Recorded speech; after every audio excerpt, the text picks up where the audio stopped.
자, 역사를 가장 역사답게 가르친다고 자부하는 황현필입니다. 여러분, 3.1운동이 1919년입니다. 그리고 우리가 일본에게 나라를 빼앗긴 게 1910년이죠. 그 1910년부터 19년까지 약 10여 년 동안 일제의 통치 방식을 무단통치라고 합니다.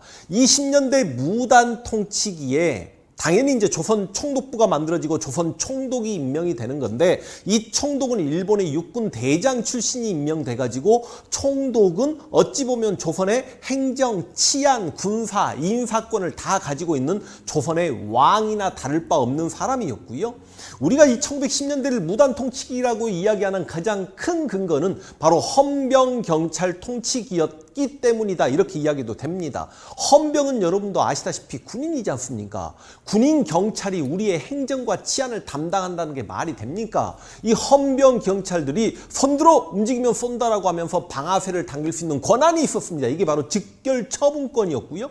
조선 태영령이라는 게 발표돼 가지고요, 몽둥이로 조선인을 때리기도 합니다. 차라리 몽둥이로 쳤으면 그걸 받아들이겠다고, 그런데 소의 성기로 만든 채찍으로 조선인들을 내려쳤습니다. 태영권 때문에 무단통치기라고 하는 거 문제 있지 않냐? 막말로 조선시대는 형벌이 태장도유사 그래가지고 태영이 가장 약한 형벌이었는데, 그럼 조선시대는 무슨 암흑기란 말이냐? 실제로 이 태장도유사 형벌이 여러분 갑오 1차 개혁 때 폐지가 되거든요. 그래서 태영 정도 부활한 것 가지고 그래서는 안 되는 거 아니냐라고 이야기하는 사람들에게는 이 말씀을 드리겠습니다. 일본 헌병 경찰이 일본인에게도 태영권을 행사했으면 그래 하고 받아들이겠다고요. 조선인들만 태영권을 행사당했습니다. 그러니까 이게 너무 불평등했던 거 아닙니까? 일본인은 1등 시민이고 우리는 2등 시민이라는 논리를 가지고 일본 애들이 우리를 피지배층 취급했지 않습니까? 그리고 1910년대는요, 언론, 출판, 집회, 결사의 자유가 없습니다. 그리고 교사나 공무원이 제복을 입고 칼을 찹니다. 1911년 같은 경우는 신민회라는 우리 독립운동 단체를 해체시키기 위해 백오인 사건을 조작해서 굉장히 훌륭한 독립운동가들을 서대문 형무소에 구속시키고 그랬지 않습니까? 이런 1910년대 피지배층이었던 조선인들의 불만은 점점 커져가고 있었던 거고, 마침 또 토지조사 사업이라는 게 1910년대 행해지는데요.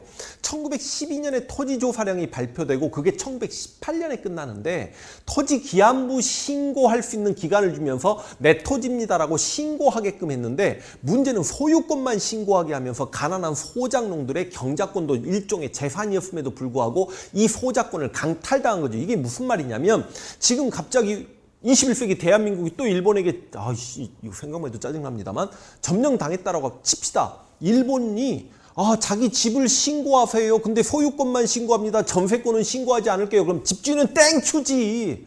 전세 세입자가 나한테 맡겨온 돈을 다 내가 먹어버릴 수 있는 거 아닙니까? 그러다 보니까 여러분, 그렇게 소작농들이 소작권을 빼앗겼다니까요.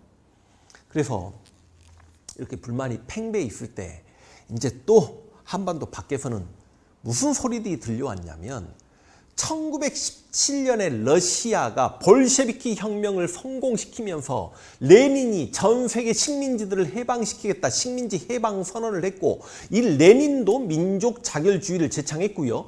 1차 세계대전 전후 처리 문제 해결하기 위해 파리 강화회의에서 윌슨 대통령이 민족 자결주의를 제창합니다. 솔직히 이야기하면 미국의 윌슨 대통령의 어떤 선언문에도 민족 자결이라는 단어가 나오지 않음에도 불구하고 지금 그냥 의뢰 그런 걸로 받아들여버리죠. 해석하기에 따라 틀려집니다만, 또 하나, 어쨌든 그래요. 민족 자결을 제창했다고 칩시다. 근데 이 민족 자결이라는 건 1차 세계대전에 패전국의 식민지들에게 이 자결이란 말이 무슨 말입니까? 자살하라는 뜻 아닙니다. 민족들 자살하세요, 그런 뜻이 아니라 민족의 운명은 너희들 스스로 결정하라는 거죠. 근데 이 말을 누구에게 했다고요? 1차 세계대전 패전국의 식민지들에게 민족 자결하거라라고 한 거죠. 그런데 안타깝게도 일본은 1차 세계대전에 승전국이었기 때문에 우리 민족에게 했던 이야기가 아닙니다. 그럼에도 불구하고 이 윌슨 대통령의 민족 자결이라는 말이 전 민중과 대중에게 퍼져나가기 시작하면서 독립에 대한 의지를 일반 민중들이 갖게 됐고, 당시 조선의 지도자들 입장에서는 미국 윌슨 대통령의 민족 자결주의가 우리 민족에게 했던 게 아니라는 걸 알면서도 일반 민중들이 독립에 대한 의지, 민족 자결에 대한 의지를 갖게 되면 이건 뭐 나쁜 거 아니잖아. 그러니까 나는 모르세 하면서 윌슨의 민족 자결주의가 실제로 3.1운동에 굉장히 크게 영향을 미친 셈이 된 거고, 1918년에 해외에서 독립운동하고 있었던 굉장히 유명하신 분 39인이 모입니다. 나는 정말 개인적으로 이들을 진정한 민족 대표라고 보는데요. 이 해외에서 독립운동하신 민족 대표 39인이 조성 선생님이 글을 써가지고요. 개돼지와 같은 삶을 살 것인가, 죽음으로써 독립을 쟁취하자라고 하면서 무장투쟁을 강행할 것을 선언하는데, 이걸 대한독립선언, 다른 말로 무호독립선언이라고도 하죠. 이렇게 뭔가 무슨 큰 만세 운동이 한 번쯤 일어날 것 같은 분위기였는데 1919년에 이제 고종까지 죽어버립니다. 고종이 식혜 마시고 돌아가셨다라는 소리도 있는데, 당연히 일반 민중들 사이에는 일본이 고종을 독살했다. 그러니까 저는 개인적으로 당시 일본이 고종을 독살할 이유는 전혀 없습니다. 갑자기 일본이 고종을 독살해버리면, 그렇지 않아도 지금 일본의 무단 식민 통치에 불만을 가지고 있는 조선인들의 그 분노감에 불을 지르는, 쉽게 이야기하면 기름 붓는 역할밖에 안 해요. 그러니까 개인적으로 진짜 일본이 죽였다는 데는 저는 좀 회의적입니다만, 하여간 고종께서 그렇게 갑자기 돌아가시니 이제 왕의 장례를 치르는 날을 인산일이라고 합니다. 그 인산일 때문에 많은 사람들이 서울로 모여들 거 아닙니까? 실제로 여러분, 고종이 죽었을 때요, 모든 학교들이 문을 닫고 학생들도 머리를 풀어 헤치고 길에 나와서 대성 통곡하고 그랬다라고 하는데, 당시 조선인들이 생각할 때 고종이 어린 나이에 왕이 됐고 아버지에게 섭정당하고 마누라 눈치 보고 마누라에게 많은 권한도 넘겨주고 좀 무능한 모습도 많이 보였습니다만, 어찌됐든 간에 1863년부터 왕이었다가 1907년에 일본에 의해 강제 퇴위당하고 이제 고종의 아들 순종이 대한제국 마지막 황제가 됐던 거 아닙니까? 이 고종이 1919년까지 살아있었던 거예요. 그러니까 당시 민중들 입장에서는 우리 진짜 왕은 고종이라는 인식이 있었기 때문에, 그 고종은 어찌 보면 망국의 군주이지 않습니까? 그 고종이 죽으면서 어마어마한 슬픔을 함께 공감했던 것 같습니다. 고종이 죽고 인산일날 특히 지방에 있는 유생들이 왕해. 어찌 보면 자기 순종이 진짜 왕 같은 느낌이 아니잖아요. 고종이 내 인생의, 내 삶의, 내 나라의 마지막 왕 같은 느낌이 강하단 말이야. 고종의 장례 행렬을 보기 위해서 많은 사람들이 모여드니까 이날을 기해서 만세운동을 해야 되겠다라고 생각했던 종교계가 천도교계입니다. 천도교 넘버원 손병희, 천도교 창시자죠. 천도교는 동학교입니다. 1대 동학교주 최재우, 2대 교주 최시형, 3대 교주 손병희가 천도교를 창시했고요. 그래서 손병희가 기독교계를 끌어들입니다. 그래서 신민회라는 단체에서 평안북도 오산에서 대성학교는 안창호고요. 오산학교 만들었던 이승훈 목사입니다. 그래서 이승훈을 필두로 한 기독교계가 다 해서 16명, 손병희와 채린을 필두로 한 천도교계가 15명, 한영훈 선생님을 비롯한 불교계가 2명, 이렇게 민족대표 33인이 구성이 됩니다. 그리고 이제 여러분 3.1운동 직전에 일본에서 28 독립선언이 있었다는 것도 알고 계셔야죠.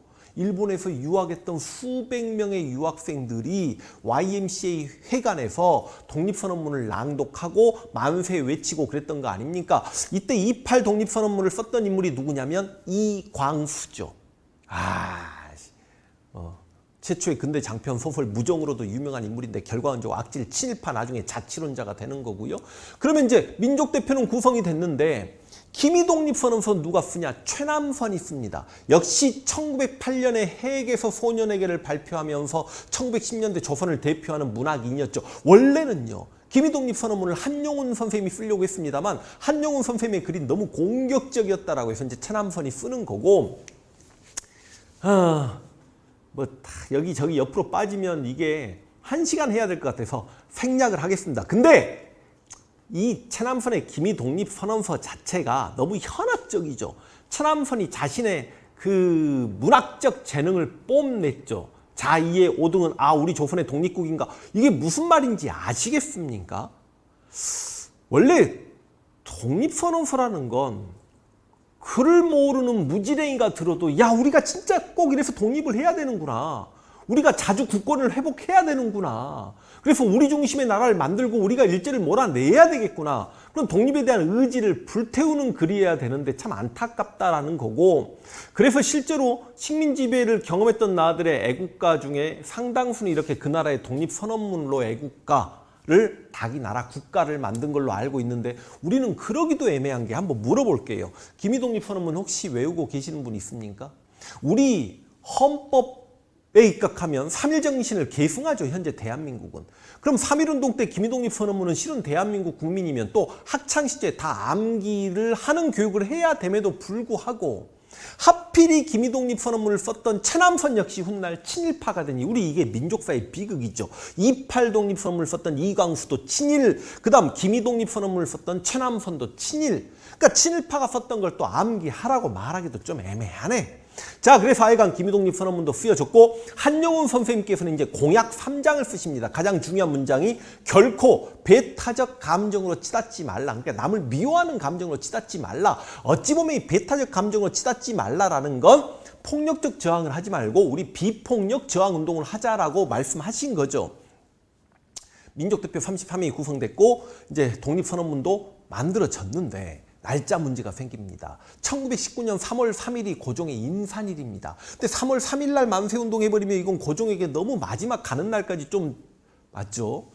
좀 죄송한 마음도 있는 거고, 그리고 이제 많은 사람들이 인산 행렬을 보기 위해 올라온 시점이니까 차라리 인산일 전에 해야 많은 사람들이 모여서 만세운동을 함께 할 수 있지 않을까라는 생각을 당연히 하지 않겠습니까? 그래서 3월 2일로 날짜가 정해질 뻔했는데 3월 2일이 일요일이야. 그러니까 기독교계가 일요일은 주일이어서 예배 드려야 되기 때문에 만세운동을 할 수 없다.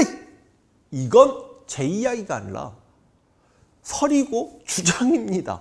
그래서 어쩔 수 없이 3월 1일 토요일로 날짜가 못 박힌 거고 3월 1일 토요일 오후 2시 지금의 탑골공원 일제강점기의 파고다 공원이라고 불렸고 조선시대는 원각사가 있었고 그래서 지금도 원각사지 10층 석탑이 있는 곳 아닙니까? 그 탑골공원에서 사람들이 들불처럼 모여들었습니다. 뭐 5,000명이 모였네. 그러니까 이 소문이 일제는 전혀 감지하지 못하고 있었고요. 실제로 뭐 손병희가 이완용에게도 함께 해볼래라고 했는데 이완용도 일본에게 미리 이야기하지 않은 것 같고 실제로 독립선언문을 미리 확보했던 신철이라는 악질 친일 경찰도 그래 만세운동을 해야지 하고 잠깐 휴가 제출하고 뭐 만주로 떠났다가 나중에 일본 아이들에게 잡혀서 감옥에서 죽었다는 이야기도 있고 이게요 아무리 나 먹고 살자고 친일했던 사람들조차도 막상 우리가 독립이 되면 좋겠다 라는 생각들은 다들 있었던 것 같습니다. 그런데 여기서 우리가 천안에 독립기념관 가면 어마어마한 동상 있잖아요. 민족대표 33인 동상. 저는 진짜 그 동상 볼 때마다 짜증 진짜 제대로 받는데 민족대표 33인이 이건 뭐 하는 짓거리인지 모르겠습니다. 탑골공원으로 가지 않고 당시 조선의 가장 큰 요정, 서울의 가장 큰 요정이었던 태화관에 모입니다. 이거 쉽게 얘기하면 눈살롱에 모인 거 아닙니까? 그래서 33명 중에 4명은 또 목사 4명은 무섭다고 기독교계는 빠져버립니다. 그래서 29명이 모여요. 그래서 그 자리에서 김이독립선언문을 읽고 자기들끼리 만세 삼창을 합니다. 그러니까 이들이 탑골공원에 가지 않고 태화관에서 조용히 만세 삼창을 외치고 김이독립선언문을 읽었던 이유는 자신들이 밖에서 김이독립선언문을 읽어버리면 이 만세 시위가 폭력적 시위로 갈까봐 종교인들이기 때문에 조선이 다쳐서도 안 되겠고 평화적 시위를 하기 위해서 조용히 그렇게 만세 삼창을 외쳤던 것 같습니다. 그리고 일본 헌병 측에 전화를 해서 우리가 김이독립선언서를 여기서 읽었고 만세 삼창을 했으니까 우리를 잡아가세요. 대신 우리 자수하니 이거 참작해 주세요. 실제로 뭐 이렇게 자수했다는 설도 있고 일본이 민족대표가 태화관에서 몰래 이걸 읽고 있다는 걸 알고 와서 잡아갔다는 설도 있고 그런 거는 설이 많습니다. 근데 어찌됐든 간에 저는 이 민족대표는 비판받아 마땅하다고 생각합니다. 그 훌륭한 선병이 너무너무 훌륭하고 개인적으로 존경할 수밖에 없는 한영훈 선생님도 이 비판에선 자유롭지 못합니다. 왜냐하면 이들은 만세운동을 자신들이 촉발만 시켜놓고 평화로운 시위가 되게 만들고 잠깐 하루 이틀 하고 끝날 걸로 생각했습니다만 미리 말씀드리는데 3.1운동은 1919년 3월 1일부터 4월 30일까지 2달 동안 연인원 200만 명이 참여했던 정말 어마어마한 거족적 만세운동이었습니다. 누가 시켜서 한 것도 아니고 점조직이 있었던 것도 아니고 하다못해 촛불 집회할 때만 하더라도요 여기저기 준비하는 단체가 있었지 않습니까? 광화문에서. 근데 이 3.1운동은 전국 각지에서 일어날 때 정말 물론 그렇죠. 그 지역에서 독립운동 주도하신 분들이 뭐 아온의 장터에서도 예를 들어서 조봉암의 아버지 뭐 조원진 씨가 그렇게 이끌었다라고 막 하고 그렇지 않습니까? 그런 건 있었겠지만 여러분 엄청나게 큰 만세운동이고요. 이 3.1운동 때 죽은 사람의 숫자가 7,500명입니다. 감옥에 투옥된 사람이 여러분 5만 명이 넘습니다.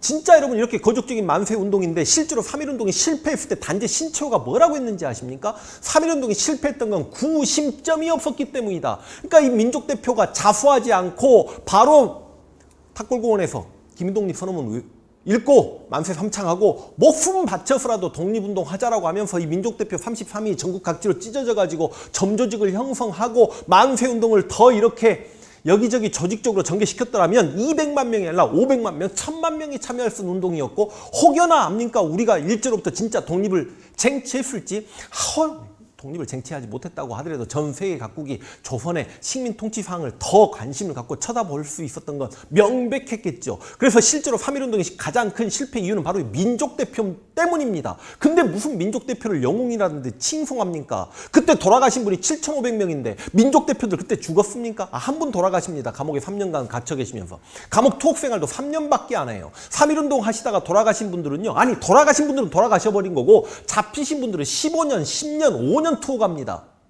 어찌 이들이 민족대표야? 이름 없는 민초들이 일으킨 독립에 대한 의지를 보인 항쟁 3.1운동을 저는 민족대표들이 오히려 이들을 부각시키는 건 오히려 3.1운동을 폄하시키는 거라고 생각합니다. 제 생각이 틀렸습니까? 그래서 3.1운동은 이제 민족대표가 안 오니까 정재용이라는 학생, 제가 이 정재용 이름을 기억하는 게 옛날 DJ DOC 정재용하고 이름이 같습니다. 정재용이라는 학생이 김일독립 선언문을 가지고 울면서 읽죠. 그러면서 이제 만세운동이 시작되는 거 아닙니까? 서울에서 학생들은 탑골공원에서, 민족대표는 요정태화관에서 만세운동을 출발시켰고 이 만세운동이 전국 각지로 퍼집니다. 먼저 도시로 퍼지겠죠. 인구가 많은. 그래서 각 도시의 노동자, 상인들 만세운동합니다. 그런데요. 분명히 3.1운동 시작시키면서 한용운 선생님이 공약 3장에서 결코 배타적 감정을 치닫지 말라라고 하면서 비폭력을 지향했습니다만 3.1운동이 농촌으로 확산되면서는요. 이건 비폭력이 지향되기는 어렵죠. 왜? 토지조사 사업이 1918년에 끝났다니까요. 일제강점기가 시작되면서 내 증조할아버지, 할아버지로부터 물려내려온 소자권을 강탈당한 거잖아. 나라 빼앗기고 21세기 대한민국에 나라 빼앗기고 내 전세자금, 내 월세 보증금 빼앗겼다라고 생각을 해보십시오. 그리고 농민들은 옆에 눈만 돌리면 곡괭이 보입니까? 안 보입니까? 곡괭이 들죠. 그래서 3.1운동은 폭력성을 띱니다. 3.1운동은 폭력적 저항운동이었다고요. 그러다 보니까 일제가 무자비하게 탄압해서 아까 말씀드렸지 않습니까? 7,500명이 돌아가셨다고. 대표적인 무자비한 탄압 사례가 제암리 학살사건, 제암리 교회에 마을 주민 수십 명 넣어놓고 당시 교회가 벽돌식 교회가 아니라 플레이트 건물 막 그런 식인데요. 막 총 난사해버리고 수탄 투척해버리고. 아니 여러분 어떤 시위에서 7,500명이 죽었으면 이게 얼마나 많이 일제가 무력으로 진압을 했다는 건지는 다 알 수 있지 않습니까? 여기서 이제 유감순 이야기 해버리면 지금 현재 몇 분이죠, 피디님? 지금이 19분인데 유감순 열사는 제가 따로 한번 좀 이야기할 수 있도록 하겠습니다. 독립운동가를 따로 재조명해보는 영상들을 다 촬영을 할게요.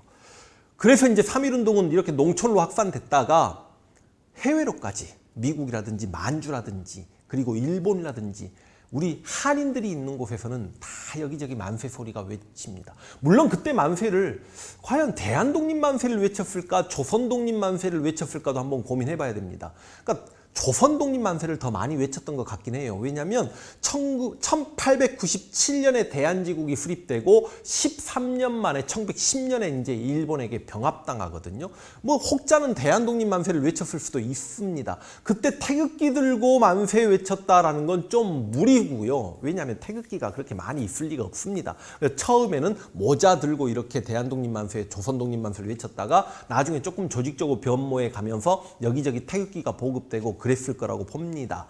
자, 이제 이 3.1운동이 왜 엄청난 운동이냐면 3.1운동이 우리의 독립운동사를 완전히 방향을 바꿔버립니다. 1919년 3.1운동으로 인해서 일단 일본도 무단 통치 가지고 조선인을 누르는 건 한계가 있구나. 그래서 소위 문화 통치라는 사기치는 통치기가 이제 시작이 됩니다. 문관 총독 임명하겠다고 했지만 문관 총독은 임명되지 않았고요. 헌병 경찰 통치를 뭐 보통 경찰 통치로 바꾼다라고 했지만 오히려 치안유지법 제정해가지고 조선인들을 더욱 힘들게 했고 이 치안유지법이 현재 대한민국의 국가보안법의 전신입니다. 그리고 오히려 경찰 유지 비용이나 인력이나 장비는 더욱 증가하죠. 뭐 도평위에 부면협의회 이런 거 만들어가지고 조선인들의 지방행정 참여를 독려하겠다라고 말만 그렇게 했지만 일부 친일파만 그렇게 참여했을 뿐이고요. 대신 1910년대 무단통치기와 1920년대 문화통치기의 가장 큰 차이점은 10년대는 언론 출판 집회 결사의 자유가 없었고 20년대는 언론 출판 집회 결사의 자유가 있었다. 이게 실은 가장 큰 차이입니다. 그래서 바로 뭐 언론의 자유가 생기니까 1920년에 조선일보, 동아일보가 바로 창간되지 않습니까? 물론 신문은 창간시켜놓고 일본 통치에 불리한 기사들이 있으면 검열해서 삭간시켜버리고 그랬겠죠. 자, 뭐 언론 출판 집회 결사의 자유가 있고 없고 이런 걸 다 하나하나 비교하면 또 너무 시간이 걸릴 것 같아서 이제 저는 3.1운동의 결과를 한번 넘어가 보겠습니다. 3.1운동 결과 방금 말씀드렸듯이 일제 통치 방식이 무단 통치에서 소위 문화 통치로 바뀌었습니다. 그런데 3.1운동 결과적으로 실패했잖아요. 어마어마하게 큰 의의가 있는 운동이지만 독립을 쟁취하지 못했잖아요. 독립을 쟁취하지 못한 이유가 아까 말씀드렸듯이 단재 신채호가 뭐라고 했다고? 구심점이 없었다. 그러니까 민족 지도자들의 입장에서는 이런 거족적인 만세운동이 또 일어날 때를 대비해서 중심 단체를 만들어야 되겠거든. 그래서 여러분 3.1운동이 끝나고요. 정부적 성격을 띈 단체가 한반도하고 만주, 연해주, 중국까지 한 9개 정도까지 만들어집니다. 그 9개 정도까지 만들어졌다가 그중에 가장 큰 단체들끼리 연대하는데 한성정부의 법통을 계승하고 연해주에 있는 대한국민의회를 상해임시정부가 흡수통합해서 1919년 9월 달에 통합임시정부가 수립이 되니 3.1운동의 가장 큰 결과 임시정부 수립. 그리고 여러분 1910년대 무단 통치기하에서 농민들이 곡괭이 들고 저항했던 게 3.1운동이잖아요. 그런 1910년대 해외에서는 독립운동 기지들이 조금 만들어지고 있었고 독립군들이 양성되고 있었거든요. 총을 들고 무장투쟁을 준비하고 있는 독립군들 입장에서는 이것 봐라. 우리가 총을 들고 국내로 진격했을 때 저렇게 3.1운동 때처럼 농민들이 호응을 한 번만 더 해준다면 바로 독립을 쟁취할 수 있겠네라는 자신감과 함께 여러분이 다 알고 있는 봉오동 전투와 청산리 대첩이 다 1920년이에요. 그리고 이때부터 계속해서 무장투쟁은 어마어마하게 이제 불을 붙어갑니다. 그러니까 무장투쟁이 본격화된 것도 역시 3.1운동이고요. 그 다음 실제로 3.1운동을 이끌었던 건 누굽니까? 학생, 청년, 농민, 노동자죠. 근데 특히 학생 청년들, 그러니까 돈이 많은 아이들은 학생이었고 청년들은요. 학교는 못 갔지만 지식인 청년들 머리 좋고 막 책 많이 읽은 청년들이 있었을 거 아닙니까? 그 학생 청년들은 일종의 허무주의에 빠집니다. 이렇게까지 많은 사람이 죽고 이렇게 많은 사람들이 서대문 형무소에 갇히고 죽어나감에도 불구하고 이렇게 가열차게 독립운동했음에도 불구하고 우리가 독립을 쟁취하지 못했다. 우리 한반도 조선의 독립은 이제 불가능한 것이란 말인가. 이렇게 힘들어할 때 한 줄기 희망의 빛으로 다가온 사상이 무슨 사상? 그게 바로 사회주의 사상입니다. 분명히 말씀드릴게요. 사회주의 사상, 사회주의하고 또 공산주의하고는 다른 거지만 공산주의로 갈게요. 저는 공산주의 사상은 분명히 실패한 사상이라고 생각합니다. 21세기 대한민국에서 공산주의 국가가 옳다. 나는 대한민국이 공사됐으면 좋겠다. 미친 사람이라고 생각하시면 됩니다. 대한민국의 현재 일부는 문재인 정권이 공산화 정권이라고 하는데 제가 그거 아니라고 다 말씀을 한번 드렸고요.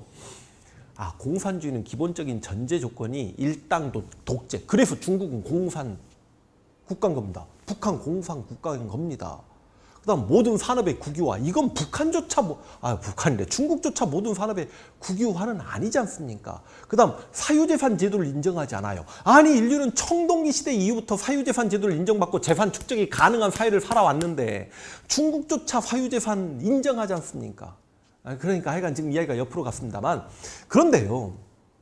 21세기 공산주의 혁명을 이야기하자 마르크스 레닌주의를 이야기하면 저는 진짜 상대도 하기 싫습니다.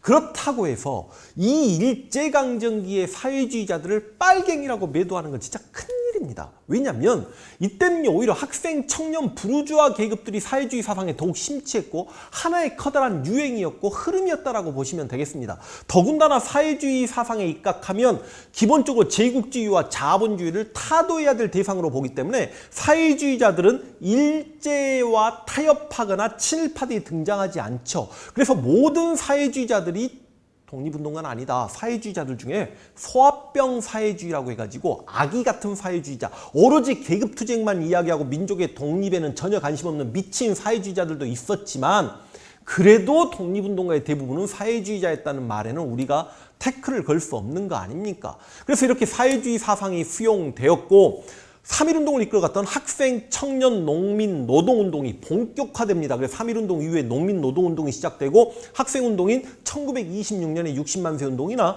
1929년의 광주 학생운동이나 이런 것들 학생운동 그리고 어마어마하게 많은 청년 단체들이 만들어지죠. 그리고 우리의 3.1운동이 인도의 비폭력 불복종 운동이나 중국의 오사운동에 영향을 끼쳤으니 그러니까 3.1운동을 공부하고 3.1운동을 이해하면 앞으로 우리 독립운동사, 임시정부를 공부하고 무장투쟁을 공부하고 사회주의 사상이 수용되면서 사회주의 사상을 수용한 사회주의계와 사회주의 사상을 수용하지 않은 민족주의계가 나름 대립해 가면서 또 한때 협력해서 신가래 같은 단체도 만들고 이렇게 독립운동을 전개해 갔다라는 걸 공부한다라면 3.1운동이 얼마나 중요한 일인가. 그리고 정말 이름 없이 죽어간 그 7,500명의 우리 민초들 그리고 수없이 감옥에서 10년, 15년 고생하신 우리 정말 우리 증조 할아버지뻘, 고조 할아버지뻘 우리 이름 없는 독립운동가들 그들에게 하염없는 고마움을 느껴야 되고 그래서 저는 3.1운동이 우리 민족사에 굉장히 큰 운동이고 우리 헌법에 대한민국은 3.1 정신을 계승한 나라라고 이야기해도 당연한 게 바로 3.1운동이다라고 생각합니다.